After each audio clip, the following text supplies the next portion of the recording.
Le sang coulait encore de ma tempe quand j'ai ouvert les yeux pour la dernière fois. Pas de lumière blanche, pas de tunnel mystique, juste le froid humide du sol de la cave familiale à Montmartre, et le ricanement étouffé de mon cousin Étienne qui s'éloignait, convaincu que le poison avait fait son œuvre. « Adieu, petit héritier imaginaire », avait-il murmuré avant de verrouiller la porte. J'avais tout vu, le testament falsifié, les 500 € qu'il m'avait jetés comme une aumône pour masquer les 500 000 € de ma grand-mère, volés pour engraisser leur vie de bourgeois fauchés. Et puis, le noir. La mort, cruelle et banale, dans l'odeur de vin aigre et de trahison. Mais la mort, en France, n'est jamais une fin absolue. Pas quand on porte en soi le poids d'un Paris éternel, de ces rues pavées qui absorbent les cris des damnés comme la Seine avale ses secrets. J'ai senti mon cœur s'arrêter, puis un battement.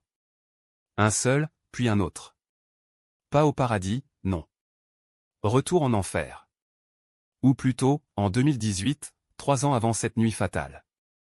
Mon corps d'alors, 28 ans, faible et confiant, étendu sur le lit de mon appartement exigu du Marais. J'ai hurlé, mais seul le chat errant a miaulé en réponse. J'étais revenu. 31 ans, mort, et maintenant. Ressuscité dans la peau de l'idiot que j'avais été. La première bouffée d'air frais m'a frappé comme une gifle. Dehors, la tour Eiffel scintillait encore timidement sous un ciel d'octobre grisâtre, et les touristes riaient en sirotant leur café au lait. Moi? Je tremblais, les mains crispées sur le journal froissé qui annonçait la mort de grand-mère Élise, emportée par un cancer fulgurant en mensonge numéro 1. J'ai couru jusqu'au miroir fêlé de la salle de bain. Mon reflet, cheveux en bataille, yeux injectés de sang, mais vivant. Vivant pour venger. Pour arracher la vérité à ces vautours qui m'avaient saigné à blanc. Ma famille, oncle Bernard, tante Claire, cousin Étienne, ils pensaient m'avoir effacé. Ils allaient payer. Chaque euro volé, chaque mensonge susurré dans les couloirs feutrés de notre maison de famille à Neuilly-sur-Seine. Je me suis assis à la table bancale, un verre de rouge bon marché à la main, un Côte-du-Rhône volé à un voisin, pour me rappeler que la survie est un art français. Les souvenirs affluaient comme la marée montante sur la côte normande, Élise, ma grand-mère, cette femme au chignon impeccable et aux yeux d'acier, qui m'avait élevé après la mort de mes parents dans un accident de voiture suspect, accident numéro 2, que j'allais creuser. Elle m'avait confié, dans un murmure lors de son dernier Noël, « Garde le testament, mon petit Louis. C'est ton avenir, pas le leur. » Mais je l'avais perdu, ou plutôt, on me l'avait volé. 500 000 €, fruit de ses investissements discrets dans des vignobles bordelais, disparus dans les poches de ceux qui pleuraient le plus fort à son enterrement. Maintenant, je savais. 31 ans de sagesse forcée, gravés dans la chair d'un corps de 28 ans. Ma première décision. Audacieuse, controversée, illégale même aux yeux des sots qui croient encore en la justice bourgeoise. J'allais infiltrer, pas confronter. Me faire passer pour le neveu naïf, assister à la lecture du faux testament chez le notaire de Neuilly, et observer. Observer les tics d'Étienne, cette lèvre qui tremble quand il ment, le regard fuyant de Claire, qui ajuste ses perles quand la culpabilité la picote, le sourire carnassier de Bernard, qui signe des chèques comme on signe des arrêts de mort. Le lendemain, je me suis présenté à la maison familiale, valise à la main, un air de chien battu sur le visage. Tante, oncle, je suis revenu. Pour elle. Claire m'a serré dans ses bras, parfum Chanel étouffant masquant l'odeur de son hypocrisie. Pauvre Louis, tu arrives juste à temps pour la lecture. Étienne, adossé au manteau de cheminée en marbre, a ricané dans son verre de cognac, ouais, pile pour les miettes. J'ai souri intérieurement. Les miettes? Oh, mon cher cousin, tu vas avaler tes dents avant que ce soit fini. La lecture chez Maître Duval, un notaire aux moustaches cirées et au costume 3 pièces impeccable, s'est déroulée dans une salle lambrissée qui puait l'argent moisi. Bernard, le patriarche autoproclamé, trônait en bout de table, ses doigts boudinés tambourinant comme un juge. Élise a été claire, 500 € pour chacun, le reste aux œuvres de charité. Mensonge. J'ai feint la stupeur, les larmes aux yeux, un talent hérité des rues du Marais, où les acteurs ratés mendient des applaudissements. Mais grand-mère m'avait promis. Claire a posé sa main gantée sur la mienne, allons, Louis, elle délirait. Le cancer. J'ai hoché la tête, brisé. Puis, en sortant, j'ai glissé un micro minuscule ou acheté sur le dark web avec mes maigres économies sous le bureau de Bernard. Illégal? Absolument. Mais en France, la loi est pour les riches, la vengeance, pour les morts vivants comme moi. Ce soir-là, seul dans mon appartement, j'ai écouté les enregistrements. 500 000 facilement placé à Jersey, grognait Bernard. Et le gamin? S'il fouine. Étienne, on l'a déjà isolé. Un accident comme pour les parents, et hop. Mon sang s'est glacé. Pas seulement le testament. Mes parents. Sabotage de frein sur l'autoroute A13, en 2005. Élise l'avait soupçonné, mais sans preuve. La nuit a été longue. J'ai fouillé mes souvenirs post-mortem, Élise avait caché le vrai testament dans une banque à Genève, sous un coffre au nom d'une société écran vignoble de l'oubli. Il fallait y aller. Mais d'abord, semer le doute. Le lendemain, j'ai envoyé un mail anonyme à Claire, une photo floue d'un document jauni, avec juste les mots 500 000 OPA pour vous. Panique assurée. J'imaginais son visage pâlir devant son iPad, en train de siroter son thé Darjeeling. Ma première vraie confrontation a eu lieu lors du dîner familial, une tradition maudite où le foie gras coule comme les larmes refoulées. Assis autour de la table en acajou, sous le lustre en cristal qui scintille comme des mensonges, j'ai lâché la bombe. Et si le testament était faux? Silence. Fourchette suspendue. Bernard a toussé, qu'est-ce que tu insinues, neveu? J'ai souri, calmement, rien. Juste. J'ai trouvé une lettre d'Élise. Elle parle d'un coffre. À Genève. Étienne a renversé son vin, des conneries. T'es parano, Louis. Mais ses yeux trahissaient la peur. Claire, elle, a blêmi, ses perles claquant comme des menottes. La tension montait, épaisse comme le brouillard sur la Seine. J'ai décidé d'accélérer, une visite nocturne chez Étienne, dans son loft tape à accent Graveleuil du 16e arrondissement. Effraction facile, un crochet appris dans ma vie précédente, quand la rue m'avait enseigné à survivre. Dans son bureau, des dossiers, faux chèques, transferts offshore. Et une note, éliminer Louis si nécessaire. Contact, l'ombre point. Un tueur? Mon cœur battait la chamade. Qui était cette ombre? Un flic corrompu? Un mafieux des banlieues? De retour chez moi, ivre de rage et de peur, j'ai tracé un plan. Pas de police, ils étaient de mèche, j'en étais sûr, après les accidents de mes parents classés sans suite. Non, vengeance personnelle. D'abord, ruiner Étienne financièrement, un hack basique sur son compte, via un ami du Marais, un geek endetté qui devait une faveur. 50 000 € virés sur un compte fantôme. Il paniquerait. Puis, confronter Claire seule. Elle était la faible, la complice réticente. Le rendez-vous au jardin des Tuileries, sous un ciel de plomb. Dis-moi la vérité, tante. Pour grand-mère. Elle a hésité, ses escarpins claquant sur les graviers. C'était Bernard. Il a falsifié, payé le notaire. Élise voulait tout pour toi, Louis. Tu étais son fils spirituel. Larmes.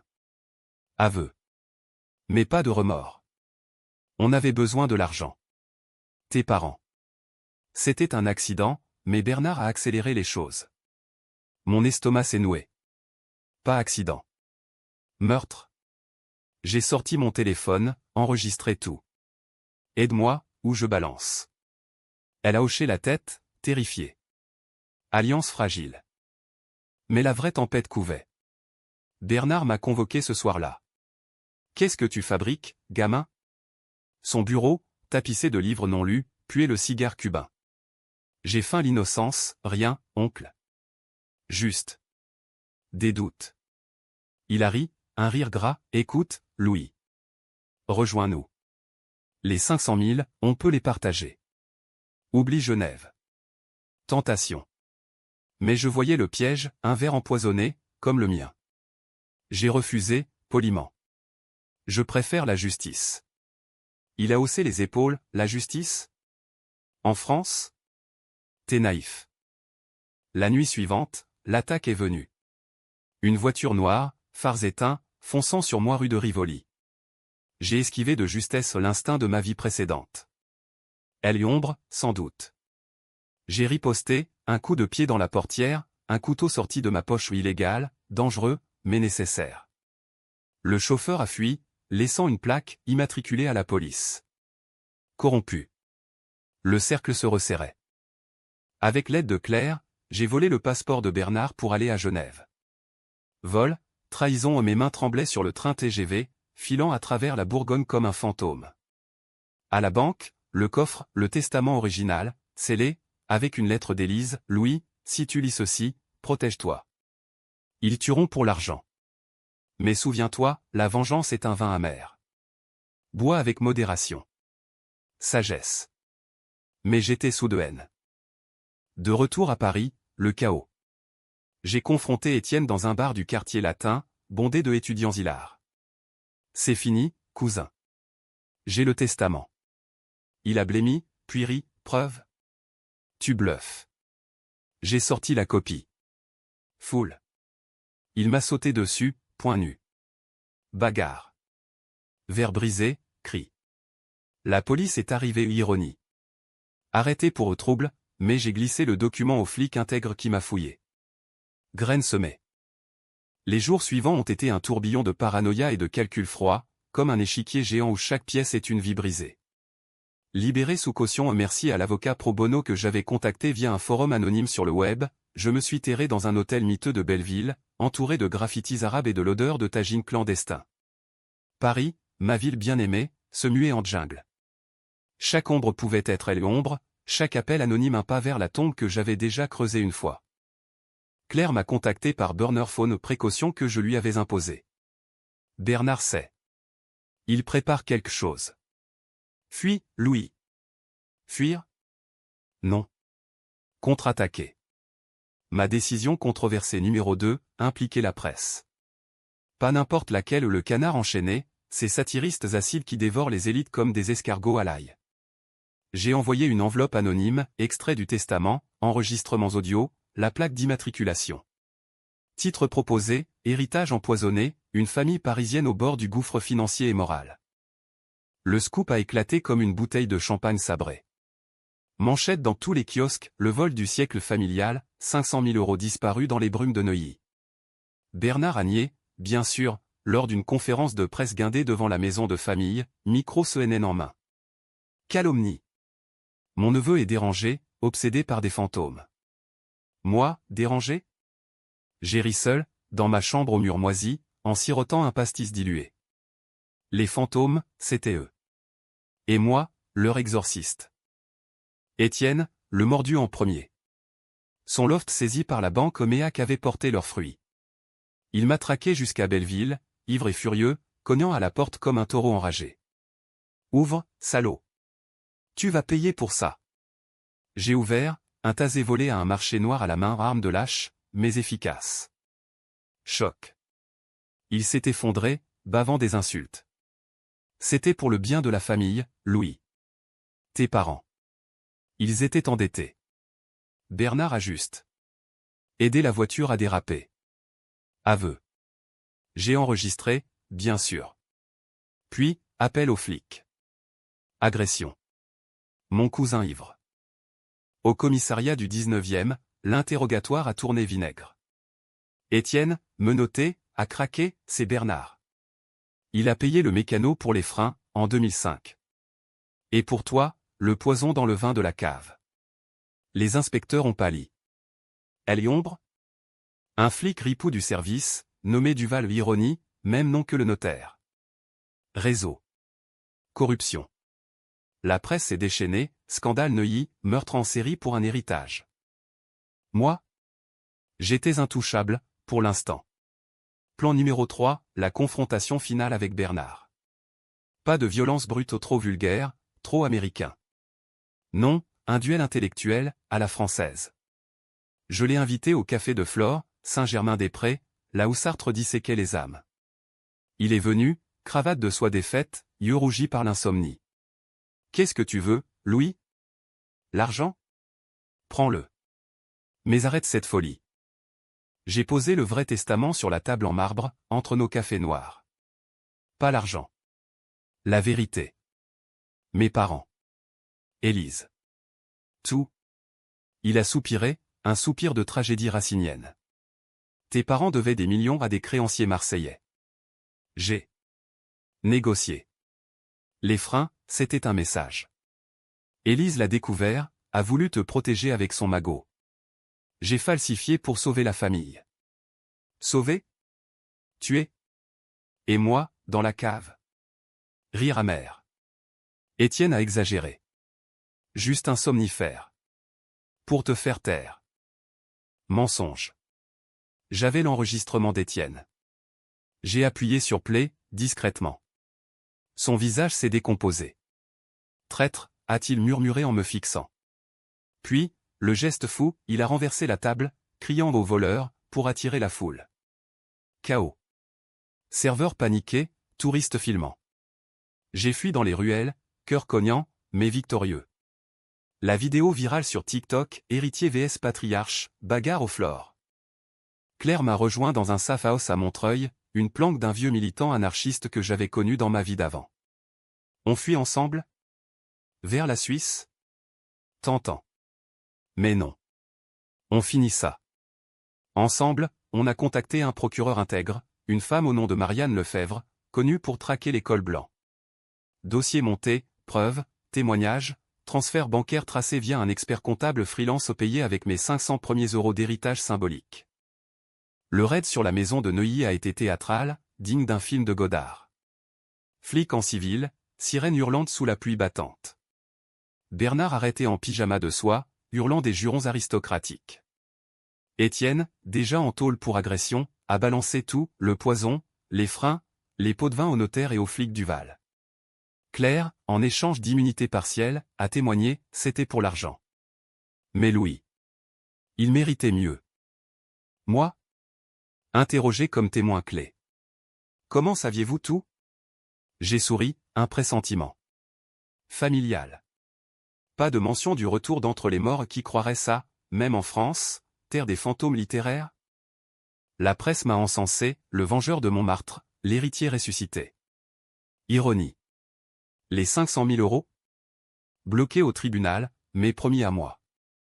Suffisant pour recommencer, un petit vignoble en Provence, peut-être, loin des ombres parisiennes. Mais le twist couvait.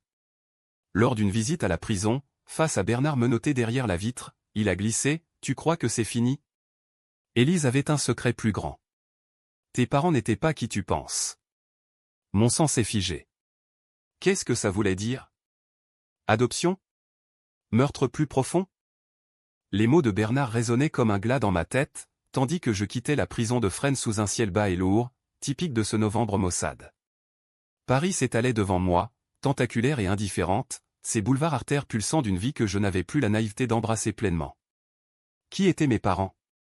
Pas un accident, pas un sabotage simple, un secret enfoui plus profond que les catacombes. J'ai décidé de creuser, seul. Claire, sous protection des témoins, m'avait donné un indice, un vieux carnet d'Élise, caché dans la bibliothèque familiale, derrière une rangée de Victor Hugo jaunis. Retour à Neuilly, scellé par la police mais ouvert pour moi, l'héritier légitime. La maison, vide de ses fantômes braillards, puis l'abandon, poussière sur les meubles Louis XV, écho des rires forcés des dîners passés. Dans la bibliothèque, au rayonnage sombre comme une confessionnale, j'ai trouvé le carnet. Cuir craquelé, odeur de lavande fanée. Page noircie de l'écriture serrée d'Élise, 1987. Naissance de Louis, fils de. Non, pas le dire. Protégé de Bernard, qui sait. Mon cœur a manqué un battement. Fils de qui? Pas de mon père officiel, mort dans la voiture? Adoption? Pire, illégitimité? Les entrées suivantes, Bernard a découvert. Chantage. Garde ton secret, ou je ruine le garçon. J'ai investi tout dans les vignes pour lui, loin de cette pourriture. Et une date, 2005, elle est accident. Il savait pour Louis. On forçait la main. Mon monde basculait. J'étais le bâtard d'un scandale? Fils d'une liaison d'Élise? Non aux relectures, fils de ma sœur, Claire. Inceste consanguin, caché. Claire? Ma tante? Le choc m'a plié en deux, vomissant sur le tapis perçant. Pas sœur de mon père, mais... Tout collait. Claire, toujours si protectrice, ses regards fuyants. Bernard, le chieur, avait su utiliser ça pour contrôler. Vengeance réécrite. Pas seulement argent, identité volée, vie piétinée. J'ai confronté Claire dans son appartement SAF à la Défense, tour de verre froide comme son mensonge. Dis-moi. Elle a nié d'abord, thé à la main tremblante. Puis, effondrement, c'était une erreur, Louis. Ton père. Il a forcé. J'étais jeune. Élise a tout arrangé, t'a élevé comme sien pour cacher. Forcé? Viol? Bernard au courant, maître chanteur. Et l'accident? Pour m'éliminer, moi, le monstre de famille? Larmes. Oui. Bernard voulait effacer la tâche. Élise l'a menacé avec l'argent. Rage pure, incandescente. Décision controversée numéro 4, pas de pitié pour Claire. Je l'ai enregistrée, encore. Mais au lieu de la livrer, j'ai exigé, aide-moi à détruire Bernard de l'intérieur. Tes aveux, à la presse. Elle a acquiescé, brisé. Alliance toxique, mais nécessaire. La une du Monde, inceste et meurtre, le clan de Neuilly implosé. Scandale national. Débat télévisé enflammé, la famille française, mythe ou cauchemar? Politicien hurlant, féministe en liesse pour le viol révélé. Bernard, en cellule, a tenté le suicide corde de drap, raté. Visite suivante, tu savais pour Claire? Rire rauque. Bien sûr. Et toi, bâtard, tu portes le péché originel. J'ai ri à mon tour, non, oncle. Toi, tu portes les menottes. Mais ces mots, Élise t'a menti plus. Regarde le ADN. Un test? J'ai volé un échantillon de sa cellule aux cheveux arrachés, illégal mais fatal. Labo clandestin à Barbès, résultat en 48H. Positif. Fils de Claire et... Mon oncle? Non, le père était un amant anonyme, mais Bernard avait falsifié des docs pour faire passer ça pour pire. Twist dans le twist. J'étais légitime, mais la famille pourrit jusqu'à la moelle. La course est ouverte, procès du siècle, retransmis sur France 2. Bernard, en costume froissé, niant tout, diffamation. Étienne, témoin star, balançant pour réduction, c'était lui, le cerveau. Claire, larmes aux yeux, confessant le viol, il m'a détruite. Jury ému. Verdict, perpétuel pour Bernard, 20 ans pour Étienne, Claire en sursis avec thérapie. Moi? Acquitté de tous mes crimes, hack, effraction, classé comme légitime défense. Les 500 000? Libéré, plus intérêt, 750 000. J'ai acheté un appartement vue Seine, petit mais mien. Paix? Presque. Mais la nuit, les cauchemars, la cave, le poison. Et une lettre anonyme, tu n'es pas fini. L'ombre vit. Duval, le flic ripou, en fuite. Nouvelle chasse. L'ombre de Duval planait comme le smog sur les Champs-Élysées en heure de pointe, invisible mais suffocante. J'avais gagné la bataille familiale, mais la guerre contre la corruption, ce cancer français chronique, ne faisait que commencer. Paris, mi-décembre, scintillait de guirlandes festives, mais pour moi, c'était un carnaval de masques. Chaque flic en uniforme, chaque sirène hurlante, un rappel, la loi protège les siens, pas les ressuscités comme moi. J'ai engagé un privé, un ex-flic déchu nommé Raoul, rencontré dans un bistrot de Pigalle où les absinthes coulent comme les regrets. Duval? Un serpent. Trafic avec les Richards, meurtre sur commande. Tarif, 10 000 €, payé cash. Décision controversée numéro 5, armée. Un 9 mm illégal, acheté à un marché noir sous le métro, froid contre ma hanche. Pas pour tuer ou pour survivre. En France, la violence est un dernier recours, poétique et tragique. Raoul a tracé Duval jusqu'à une planque à Saint-Denis, banlieue grise où l'espoir se vend au kilo. Raid nocturne, moi, Raoul, et un couteau suisse pour la forme. Porte défoncée, odeur de hache et de peur.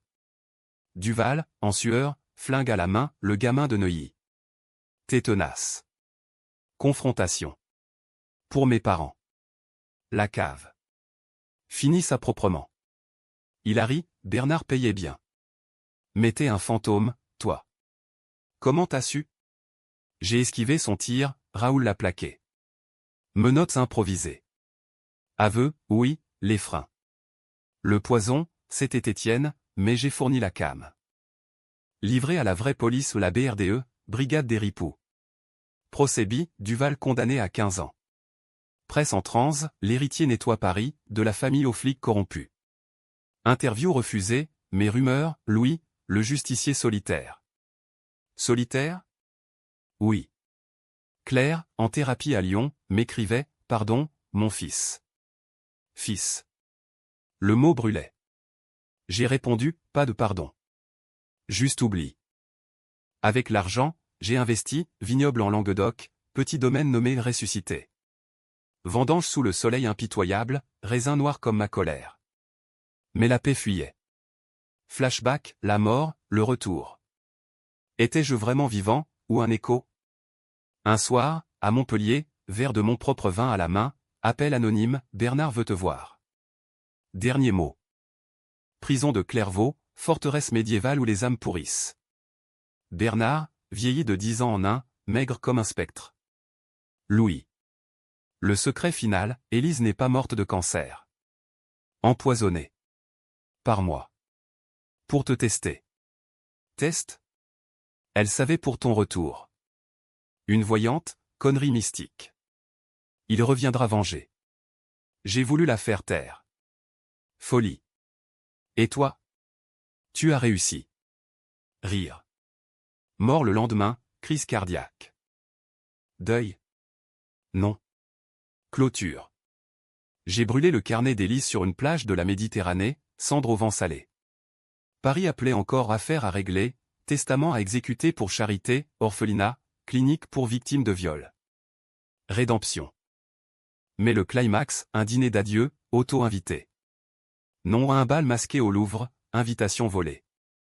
Parmi les élites, un fantôme, un cousin éloigné, complice muet. Confrontation dans les salles sombres, Vénus de Milo témoin muet. La famille continue, Louis. Rejoint ou meurt. Flingue sorti. Mon tour, fini, la farce. Coup de feu étouffé, corps s'effondrant près d'une statue. Fuite dans la nuit, scène complice. Accusé? Soupçon, mes alibis, vignoble. Ombre junior éliminé. Paix, enfin? L'aube se levait sur le domaine ressuscité, teignant les vignes d'un or rosé qui masquait à peine les cicatrices de la terre labourée. 6 mois après le bal du Louvre, et Paris n'était plus qu'un souvenir âpre, comme un tanin persistant dans un grand cru. J'avais fui la capitale, cette hydre aux 1000 têtes corrompues, pour les collines du Languedoc où le Mistral chasse les démons. Mais les démons, eux, ne partent pas si facilement. Ils s'invitent au petit déjeuner, sous forme de lettres recommandées du tribunal, affaire pendante. Héritage contesté par tiers. Qui? Un avocat anonyme, prétendant représenter les ayants droit oubliés. Oubliés? La famille s'était dissoute comme sucre dans l'absinthe, Étienne en cavale vers l'Espagne, Claire recluse dans un couvent provençal, priant pour un pardon divin que je ne lui accorderai pas. Bernard, mort en cellule, emportant ses secrets dans la fosse commune. Et moi? Propriétaire d'un empire minuscule, 50 hectares de Syrah et de Grenache, vendu à des cavistes parisiens qui ignoraient que chaque bouteille contenait une goutte de vengeance. Le twist final est arrivé par un matin de vendange, quand Raoul, mon privé fidèle, a débarqué en 4x4 poussiéreux. Boss, on a un problème. Le tiers? C'est toi. Ou plutôt, ton jumeau. Jumeau? Le mot a claqué comme un coup de fouet. ADN falsifié, encore? Non, Élise, dans son carnet, avait effacé une ligne. J'en avais un frère, né la même nuit, caché par Claire pour double protection. Élevé en orphelinat, puis adopté par un mafieux corse, éliminé dans une fusillade. Le frère, un homme nommé Antoine, 30 ans, yeux verts comme les miens, cherchant son passé. Rencontre à Nîmes, arène romaine, où les ombres des gladiateurs dansent encore. Il était là, costard froissé, cicatrice sur la joue, Louis? Élise m'a parlé de toi, avant de mourir. Protège ton frère. Mort de cancer? Non, empoisonné, comme Bernard l'avait avoué. Antoine, j'ai les preuves. Duval travaillait pour les Corses, lié à Bernard Viadette. Cercle vicieux. Frère contre frère, ou allié? Décision finale, la plus controversée, alliance fraternelle. Sang impur, mais purifié par la vérité. Ensemble, on a traqué les derniers fils, un notaire corse, un compte offshore à Monaco. Raid final, nuit d'orage sur la côte d'Azur, yacht amarré comme un cercueil flottant. Fusillade mon 9 mm crachant la fureur accumulée. Antoine touché, mais vivant. Pour Élise, a-t-il grogné en bandant sa plaie. Retour au domaine, blessé mais victorieux. L'héritage? Partagé, moitié vigne, moitié charité. Kiff, paix. Mais le soir, sur la terrasse, vin en main, je sens encore le battement fantôme de mon cœur arrêté. Ressuscité? Oui. Pour venger, pour vivre. Paris appelle parfois, murmure de rue pluvieuse, mais je reste ici, où le soleil brûle les mensonges. Fin. Ou début. La vengeance, en France, est un cycle éternel, comme la Loire en crue. Mais pour une fois, j'ai gagné.